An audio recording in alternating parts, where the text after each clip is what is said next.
Hasnabad Lebukhali road অবরোধ করে বিক্ষোভ। গত কয়েকদিন আগে রামেশ্বরপুর খড়ুর এলাকায় খালের জলে ভেসে থাকতে দেখা যায় একটি মৃতদেহ। তারপর স্থানীয়রা সেই বডি শনাক্ত করে জানা যায় মৃতের নাম মোফার গাজী, বাড়ি রামেশ্বরপুর ঘোষাল মোড় এলাকায়। এই ঘটনায় পরিবারের লোকের দাবি, কয়েকদিন আগে স্থানীয় আনারুল গাজী নামে এক যুবক মোফার গাজীকে ডেকে নিয়ে যায়। তারপরে মোফার গাজীর নিথর দেহ পাওয়া যায় খালের জলে। এই ঘটনাকে কেন্দ্র করে হাসনাবাদ লেবুখালী রোড অবরোধ করল মৃতের গ্রামবাসীরা। গ্রামবাসীদের দাবি, পুলিশ সঠিকভাবে তদন্ত করছে না, অভিযোগ জানাতে গেলেও গড়িমসি করছে। পুলিশ যাতে এই ঘটনার পূর্ণাঙ্গ সঠিক তদন্ত করে সেই দাবি তুলে রাস্তায় আগুন জ্বালিয়ে বিক্ষোভ দেখায় গ্রামবাসীরা। এই ঘটনার সঠিক তদন্ত না হলে আগামী দিনে বৃহত্তর আন্দোলনের হুঁশিয়ারি দিয়েছেন গ্রামবাসীরা।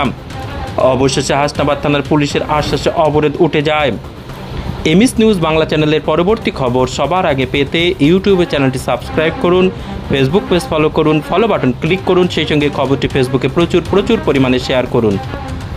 দেখুন দাদা, আমরা শুনলাম যে বিগত শুক্রবারে আমাদের এখানে মোফার গাজীকে ওর বন্ধু আনারুল বাড়ি থেকে রাত 12টায় ডেকে নিয়ে যায়। তারপর থেকে ওকে পাওয়া যাচ্ছে না। রবিবারের দিন লাশ পাওয়া যাওয়ার পরে আমরা তার কাটার দাগটাক দেখলাম। আমরা জানি যে শতপ্রণোদিত পুলিশ মামলা রিজু করবে, কিন্তু দেখলাম পুলিশ কোনো মামলা করলো না।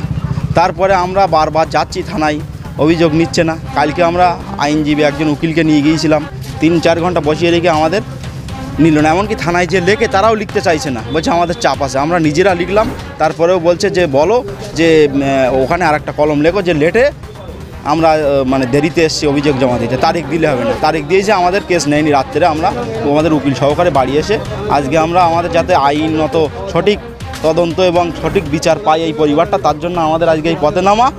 আমরা আগামী দিনে প্রশাসনের কাছে দৃষ্টি আকর্ষণ করতে চাই, আপনাদের মাধ্যমে যেন এর সঠিক তদন্ত হয়। এবং আরও একটা অত্যন্ত খারাপ বিষয় যে পুলিশ প্রশাসনের তরফ থেকে হাসনাবাদ থানা বলছে আমাদের ডেকে যে এটা ডুবে মরা। আচ্ছা, ডুবে মরা হলো, তার রিপোর্ট আসার আগে পুলিশ প্রশাসন কীভাবে জানলো? আমরা মনে করছি এখানে অনেক করাপ্টেড ব্যক্তি জড়িত আছে। এর সঠিক দাবিতে আমাদের আজকে এই পথ অবরোধ।